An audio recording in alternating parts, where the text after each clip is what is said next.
नमस्कार। हम श्री स्वामीनारायण गुरुकुल राजकोट संस्थान से है और हमारा नाम स्वामी योग दर्शन दास जी है। आज हम विश्व योग दिन पे इकट्ठा हुए हैं और आज हम आपको कैसे अपना इम्यूनो सिस्टम बढ़ाए, कैसे अपनी स्ट्रेंथनेस बढ़ाए और कैसे ऑक्सीजन का इंटेक ज़्यादा कर पाए, वो योग, प्राणायाम और कुछ छोटी छोटी एक्सरसाइज के माध्यम से हम आपको बताएंगे। ठीक है, चलिए साथ में बैठते हैं और पहले हम नेक की गर्दन की एक्सरसाइज करते हैं। दोनों हाथों को ऐसे कमर के ऊपर रखें और पाँव को ऐसे सुखासन में या फिर अर्ध पद्मासन, कोई भी आसन आप रह सकते हैं। गहरी लंबी सांस लेते हुए गर्दन को ऊपर की ओर और सांस छोड़ते हुए गर्दन को नीचे, फिर सांस लेते हुए ऊपर और नीचे। इससे क्या होगा, आपकी जो गर्दन की हड्डी है उसको एकदम अच्छी तरह से मसाज मिलेगा। और नीचे। नेक्स्ट, दोनों साइड में ऐसे 180 डिग्री पे गर्दन को घुमाइए। सांस छोड़ते हुए लेफ्ट साइड और सांस छोड़ते हुए वापस राइट साइड। सांस लेते हुए सीधा और सांस छोड़ते हुए लेफ्ट साइड। रिलैक्स। अब ऐसे राउंड में घुमाना है पूरी गर्दन को। सांस लेते हुए गर्दन को ऊपर की ओर और सांस छोड़ते हुए नीचे, फिर ऊपर। जितना हो सके उतना बड़ा सर्कल बनाना है गर्दन से।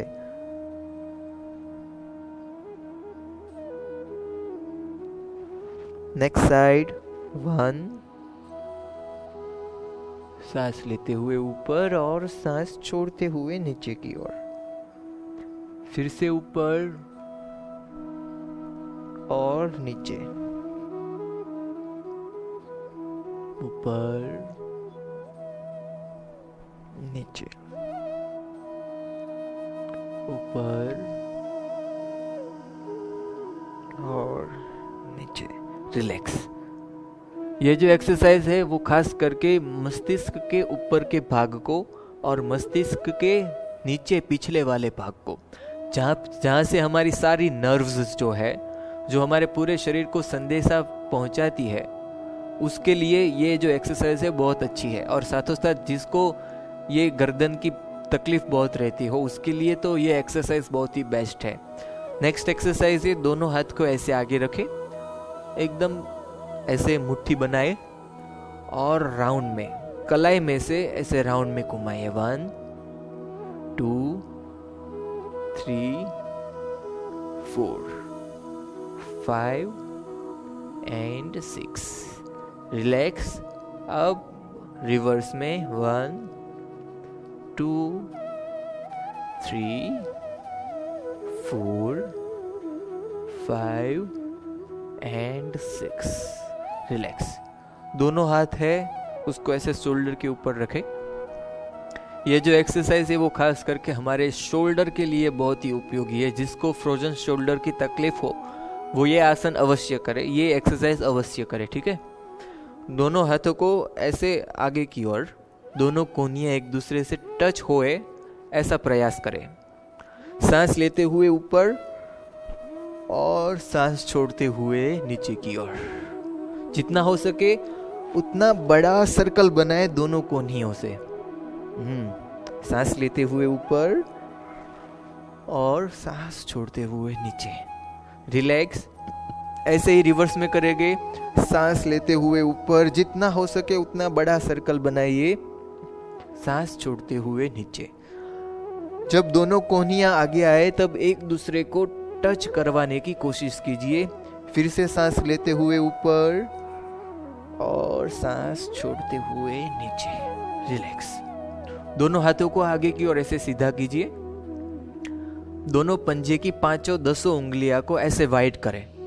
और अब क्या करना है, सिर्फ पहले देख लीजिए, सिर्फ ऐसे जो फर्स्ट जॉइंट है वहां से ही उंगलियां मुड़नी चाहिए ऐसे, और पूरी ताकत से, जैसे सामने कोई हमारा दुश्मन है और हम उसका बदला ले रहे हैं। ठीक है, चलिए 1 पूरी ताकत से, 2 3 4 रिलैक्स।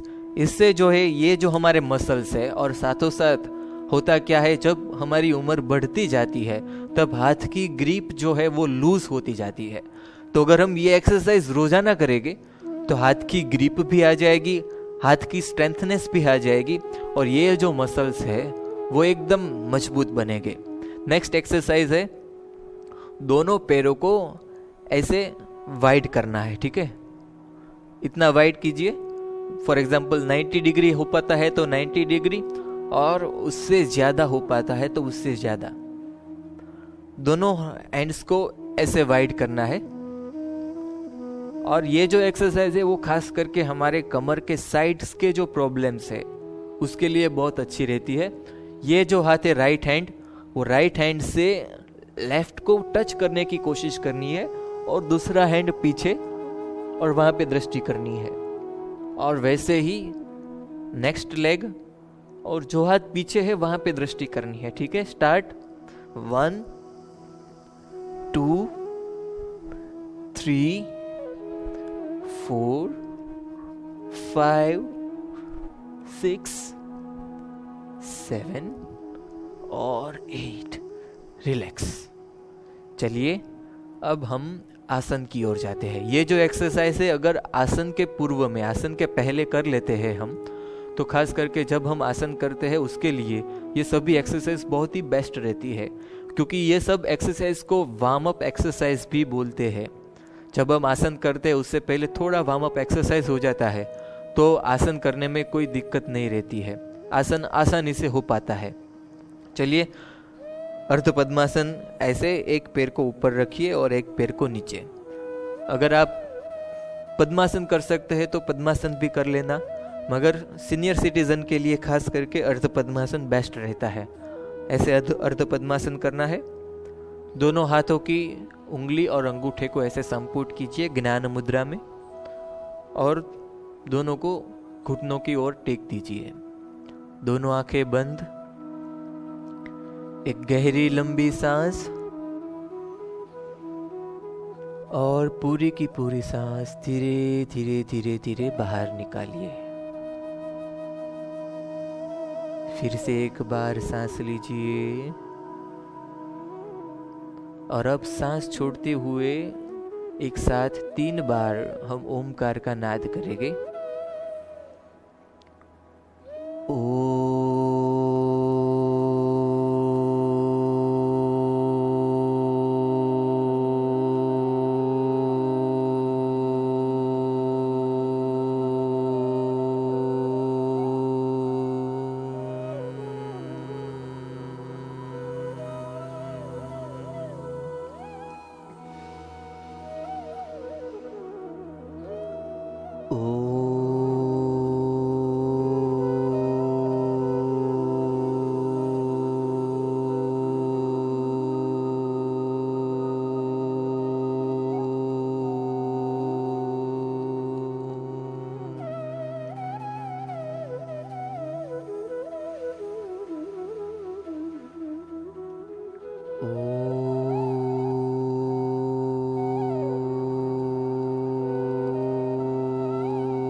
एक गहरी लंबी सांस, दोनों आंखें बंद ही रखे। थोड़ी देर सांस को छाती में रोक के रखिए। धीरे धीरे ब्रेथ आउट। फिर से एक बार टेक अ डीप ब्रेथ। दोनों हाथों को ऐसे घिसिए,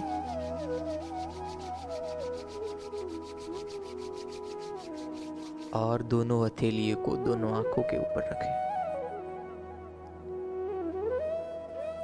ऑन योर फुल फेस गर्दन पे और धीरे से दोनों आंखें खोलिए। नमस्कार। चलिए अब हम थोड़े आसन जान लेते हैं कि जिनसे हमारी इम्यूनो सिस्टम बूस्ट हो। थोड़े छोटे मोटे जो एज बढ़ती है और उससे जो छोटे मोटे रोग उत्पन्न होते हैं उससे कैसे लड़ते हैं वो भी आज हम 3 या 4 आसन से जानेंगे। पहला आसन आज हम करने वाले हैं वो है गौमुख आसन। इस आसन में हमारी स्थिति गाय के मुख जैसी होती है और इस आसन का फायदा ये है कि ये आसन से जिसको भी प्रोस्टेट की तकलीफ हो वो तकलीफ के लिए ये आसन रामबाण इलाज है। और साथों साथ जिसे भी फ्रोजन शोल्डर्स की तकलीफ हो उसके लिए भी यह आसन बहुत ही उपयोगी है। देख लीजिए कैसे करना है। पहले जो राइट लेग है वो राइट लेग को एकदम ऐसे रखना है और उसके नीचे लेफ्ट लेग को रखना है। मैं आपको परफेक्ट पोजीशन दिखा रहा हूँ। अगर आप इतना यहाँ पे आके आप अटक जाते हैं तो भी कोई प्रॉब्लम नहीं, कोई दिक्कत नहीं। आपको सिर्फ प्रयास करना है कि दोनों घुटने ऐसे सेंटर में आए, ठीक है। दोनों पैर को ऐसे जैसे कि गाय के कान हो और अब जो पैर ऊपर है वो हाथ को ऐसे ऊपर लेना है और जो पैर नीचे है वो हाथ ऐसे नीचे जाना चाहिए और पीछे से दोनों हाथों को पकड़ने की कोशिश करनी है। ऐसे यह हाथ ऊपर से आया और ये हाथ नीचे से, ठीक है। और यहाँ पे दोनों का मिलन हुआ, ऐसे पकड़ लेना है और कोहनी एकदम सीधी रहनी चाहिए, ठीक है। और रिलैक्स। ऐसा ही दूसरे पैर से हम करेंगे। अब जो पैर ऊपर था उस पैर को नीचे रखना है, जस्ट लाइक दिस। इस पैर को आपने ऊपर ले लिया।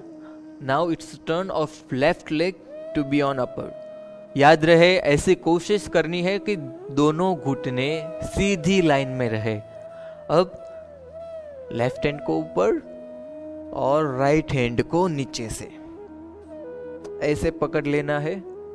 कोहनी एकदम सीधी, मस्तक एकदम सीधा, ऐसे नीचे झुका हुआ नहीं, ऐसे सीधा रखना है। सांसों-सांस की क्रिया इसमें नॉर्मल रहेगी, ठीक है। जिसको भी फ्रोजन शोल्डर की तकलीफ हो और रक्तक जो बोलते हैं, ये गर्दन थोड़ी टेढ़ी हो जाती है सोने में, कहीं देर रॉन्ग मेथड से जब हम सो जाते हैं तब ज़्यादातर होता है कि गर्दन ऐसे टेढ़ी की टेढ़ी रहती है। और तब जब ये आसन करते हैं हम तो इस आसन से वो गर्दन की तकलीफ भी दूर हो जाती है। और दूसरा, हैंड में यहाँ पे एग्जैक्टली ये जो छोटी उंगली है उसके नीचे यहाँ पे पॉइंट है। अगर इस पॉइंट को हम दबाते हैं तो वो जो शोल्डर्स की और गर्दन टेढ़ी हो जाती है, उसको हिंदी में क्या बोलते हैं मुझे पता नहीं, क्योंकि हम गुजरात से है।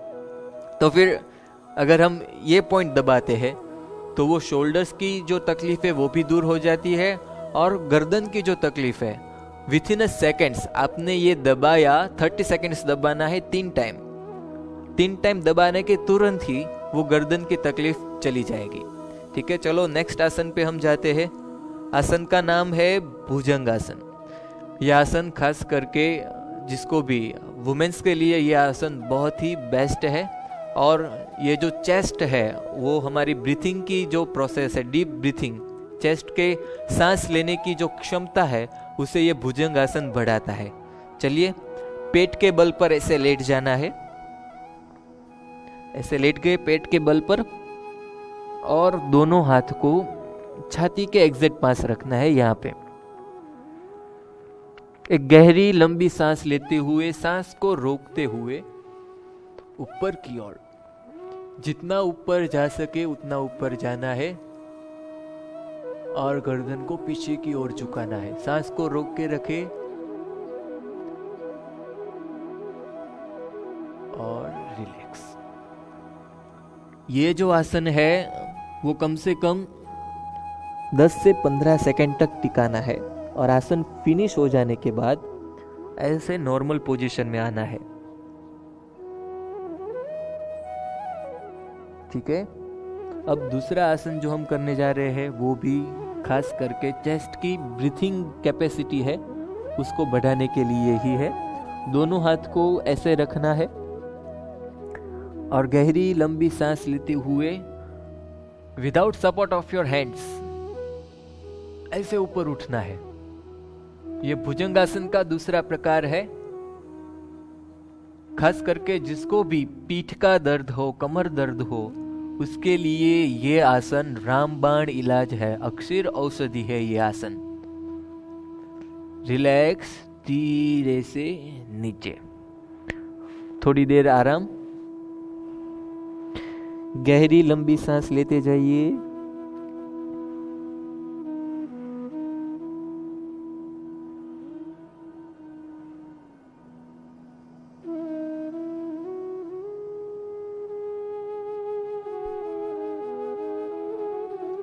चलिए दूसरे आसन की ओर जाते हैं। अब हमें पीठ के बल पर लेट जाना है, जस्ट लाइक दिस। ओके।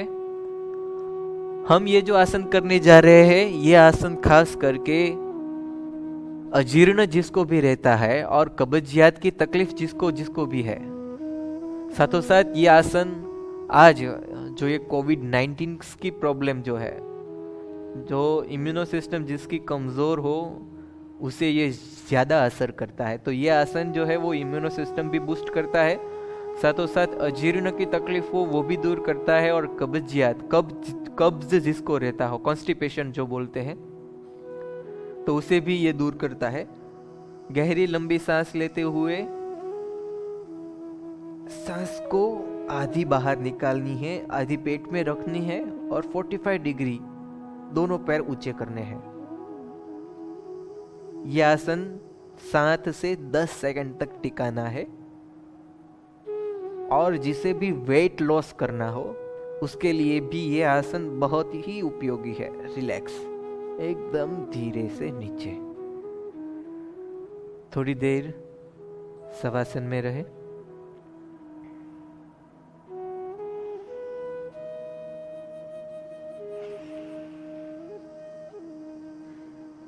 चलिए अब एक लास्ट आसन जो है, जो कि हमारे बैलेंसिंग के लिए बहुत ही उपयोगी है। खास करके जब उम्र हमारी बढ़ती है तब चलने में और माइंड के बैलेंस में सभी प्रकार से थोड़ी थोड़ी दिक्कत होती है। मगर ये जो स्टैंडिंग पोजीशन वाला आसन है, ये आसन खास करके बैलेंसिंग भी बढ़ाता है और साथों साथ माइंड की स्ट्रेंथनेस भी बढ़ाता है। चलिए देखते हैं कैसे करना है। आसन का नाम है ताड़ासन या फिर वृक्षासन, जो भी हम बोले, ठीक है। ऐसे पैर के बल पर खड़े हो जाना है। आसन का नाम जो मैंने बताया, ताड़ासन या वृक्षासन, कुछ भी आप कह सकते हो सके तो स्टार्टिंग में आप इस वॉल का सपोर्ट भी ले सकते हो। यह आसन जैसे कि बताया बैलेंसिंग के लिए बहुत ही फायदेमंद, बहुत ही उपयोगी है। ये जो हाथ है, पैर है, फर्स्ट राइट लेग से हम करेंगे, उसको एग्जैक्ट ऐसे लेफ्ट लेग के मूल पे रखना है, ठीक है। और दोनों हाथ को ऐसे राउंड में से लेते हुए ऊपर की ओर नमस्कार मुद्रा करनी है और हो सके उतना ऊपर की ओर खींचना है। दृष्टि हमारी कोई भी एक पॉइंट पे स्थिर करनी है। रिलैक्स, धीरे से राउंड लेते हुए नीचे की ओर। ऐसा ही अब दूसरे पैर से भी करना है। लेफ्ट लेग को लीजिए और उसको राइट लेग के एकदम मूल पे रखें और दोनों हाथ को बाजू से फैलाते हुए राउंड अप करके ऊपर की ओर। नमस्कार मुद्रा, पूरा का पूरा शरीर ऊपर की ओर खींचे एंड धीरे से नीचे। रिलैक्स। चलिए अब बैठ जाते हैं।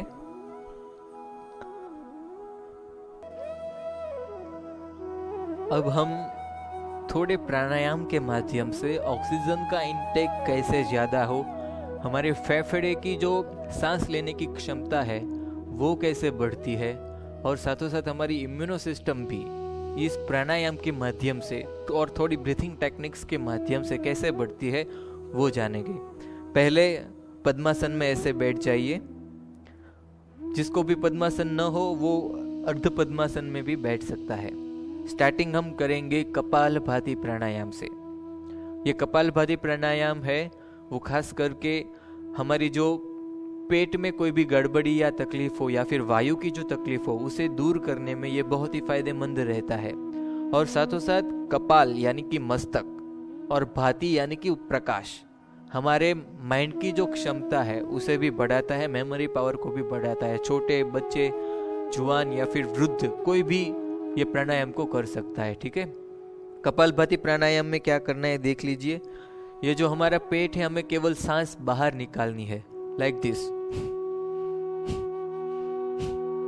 सांस लेने की कोशिश नहीं करनी है, ऑटोमेटिक हमारी सिस्टम सांस ले लेगी, हमें केवल सांस बाहर निकालना है।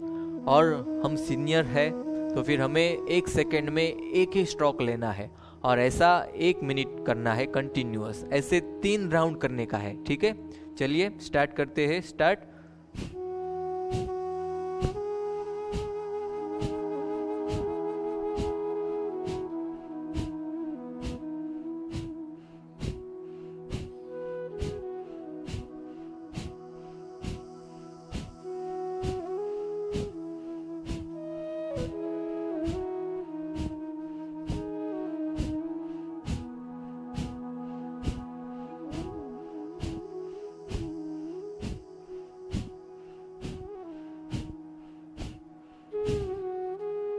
रिलैक्स, एक गहरी लंबी सांस और पूरी की पूरी सांस बाहर निकालिए। धीरे से दोनों आंखें खोलिए। अब मैंने जो बोला ब्रीथिंग टेक्निक्स जो थोड़ी है वो ब्रीथिंग टेक्निक्स करेंगे और उसके बाद में हम अनुलोम विलोम प्राणायाम, भ्रामरी और लास्ट में ओमकार से हम अपना सेशन फिनिश करेंगे।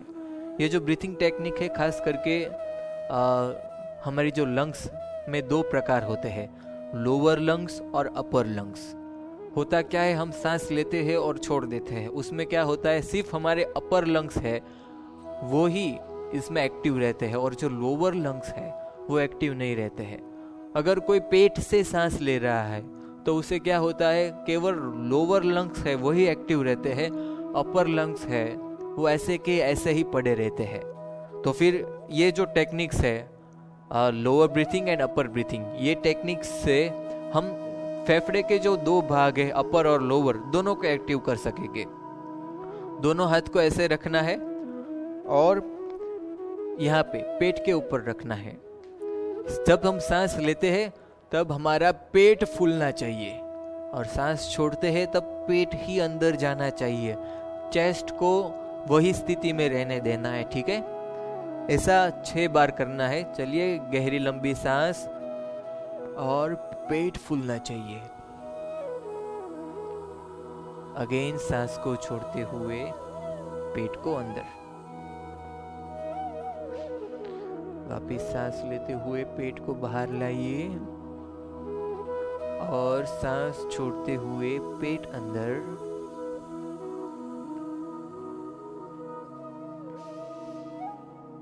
वापिस सांस लेते हुए पेट बाहर और छोड़ते हुए पेट अंदर। अगेन पेट बाहर और सांस छोड़ते हुए पेट को अंदर। अब दोनों हाथ को चेस्ट के ऊपर रखें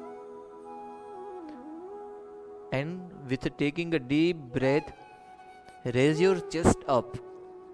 छाती को ऊपर की ओर फुलाइए और सांस छोड़ते हुए relax. Again take a deep breath and breathe out। Take a deep breath and chest up। Breathe out। Breathe in breathe out. Breathe in, chest up, and breathe out, chest down. Relax. अब जो प्राणायाम है, ये प्राणायाम का नाम है अनुलोम विलोम प्राणायाम। इसे प्राणायाम का the king यानी कि राजा कहा जाता है, क्योंकि इस प्राणायाम से हमारे शरीर में जितनी भी नाड़ियां है, ये सभी नाड़ियां एकदम शुद्ध हो जाती है। इवन हमारे पैर की जो लास्ट उंगली है वहां तक इस प्राणायाम से ऑक्सीजन पहुंच जाती है, और इस प्राणायाम से शरीर की जितनी भी तकलीफ है वो सारी की सारी तकलीफें दूर हो जाती है। साथों साथ अगर हमारे माइंड को शांत और काम करना हो तो उसमें भी ये जो प्राणायाम है बहुत फायदेमंद होता है। साथों साथ काम, क्रोध, लोभ, मोह इत्यादि जो दुर्गुण है, ये सभी दुर्गुण भी, दोषों भी इस प्राणायाम से नष्ट हो जाते हैं। चलिए देखते हैं कैसे करने हैं ये प्राणायाम। पहले राइट हैंड के अंगूठे से ये राइट नॉस्ट्रिल्स जो है उसे दबाना है, और पूरी की पूरी सांस लेफ्ट नॉस्ट्रिल से बाहर निकालनी है, और फिर लेफ्ट नॉस्ट्रिल से सांस अंदर लेनी है। दोनों नाक को बंद करके सांस को अंदर रोक के रखने की है, और लेफ्ट नॉस्ट्रिल से, राइट नॉस्ट्रिल से सांस को बाहर निकालना है। फिर अगेन सांस को बाहर निकालते हुए ही पेट को खाली रखते हुए दोनों ही नाकों को बंद करना है, और सांस पूरी की पूरी बाहर। वापिस राइट नॉस्ट्रिल से सांस लेनी है, सांस को रोक के रखना है, और लेफ्ट नॉस्ट्रिल से बाहर निकालना है। ये प्राणायाम का एक राउंड हुआ। ऐसे स्टार्टिंग में कम से कम 3 राउंड तो हमें अवश्य करने ही है, और जितना हो सके इतना हम इसे टाइम भी बढ़ा सकते हैं। यानी कि स्टार्टिंग हमने 3 से किया, तो जितना हम कर सके ज्यादा राउंड उतना ही ज्यादा फायदेमंद हमारे लिए है। चलिए एक और बार साथ में करते हैं। इसका रेशियो ये होता है 2 काउंट से सांस अंदर लेने की, 3 काउंट सांस रोकने की, 4 काउंट सांस बाहर निकालने की, वापिस 2 काउंट से सांस अंदर लेने की, 3 काउंट रोकने का, और 4 काउंट से दूसरी नॉस्ट्रिल से बाहर निकालने का। चलिए करते हैं साथ में। दोनों नाके को बंद करें,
रिलैक्स। एकदम धीरे से दोनों आंखें खोलिए। अब हम करेंगे भ्रामरी प्राणायाम। इस प्राणायाम से खास करके मस्तिष्क में जितने भी मर्म पॉइंट्स है, ये सभी मर्म पॉइंट्स पे ये जो भ्रामरी प्राणायाम है वो वाइब्रेशंस डालता है, जिससे कि हमारे खास करके ज़्यादा तक साइनस की जो प्रॉब्लम्स रहती है, ये सभी प्रॉब्लम्स सिर्फ ये भ्रामरी प्राणायाम से दूर हो जाती है। कैसे करना है देख लीजिए। दोनों अंगूठे जो है उससे दोनों कान ऐसे बंद कर देने हैं। फिर ये जो पहली उंगली है उसे कपाल के ऊपर ऐसे रखनी है, दूसरी उंगली को दोनों आंखों के ऊपर, तीसरी उंगली को दोनों नाक के बाजू में, और चौथी उंगली को दाढ़ी के ऊपर रखनी है एग्जैक्ट ऐसे। और फिर एक गहरी लंबी सांस लेते हुए जैसे भंवरा गुंजराव करता है वैसे गुंजराव करना है।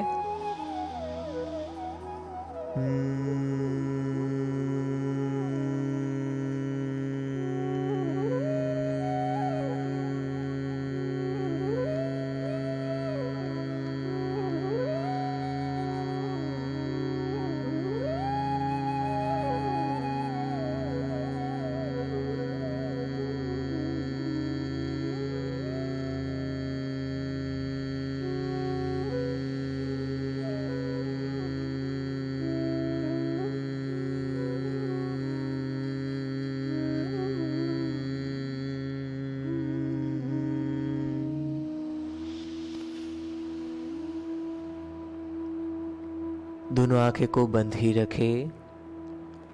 एक गहरी लंबी सांस, पूरी की पूरी सांस एकदम धीरे से बाहर निकालिए। फिर एक बार गहरी लंबी सांस लेते हुए दोनों हाथों की पहली उंगली और अंगूठे दोनों का संपुट कीजिए और घुटने पर रख दीजिए। लंबी सांस लेते हुए और सांस छोड़ते हुए एक साथ ओमकार का नाद करना है।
दोनों आंखें को बंद ही रखें।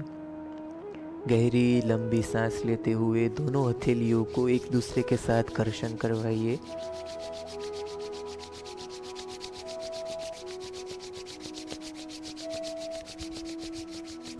दोनों हथेलियां को दोनों आंखों के ऊपर रख के थोड़ा प्रेशर दीजिए पूरे चेहरे पे, गर्दन पे और पूरे शरीर पे दोनों हाथों को घुमाइए, स्पर्श करवाइए। धीरे से दोनों आंखें खोलिए। नमस्कार। तो ये था हमारी इम्यूनो सिस्टम कैसे बढ़ती है, सांसों की ऑक्सीजन लेने की क्षमता है, यानी कि हमारे फेफड़े की क्षमता कैसे बढ़ती है, और थोड़े छोटे मोटे रोगों का इलाज योग, प्राणायाम और छोटी मोटी एक्सरसाइज के द्वारा। अगर आपको ये अच्छा लगा और ज़्यादा जानकारी चाहिए तो हमारी चैनल है गुरुकुल योगा, उसे अवश्य विजिट कीजिए। कुछ भी प्रश्न हो तो उसमें कमेंट में आप प्रश्न भी लिख सकते हैं, आपका सॉल्यूशन भी मिल जाएगा। नमस्कार। जय स्वामीनारायण।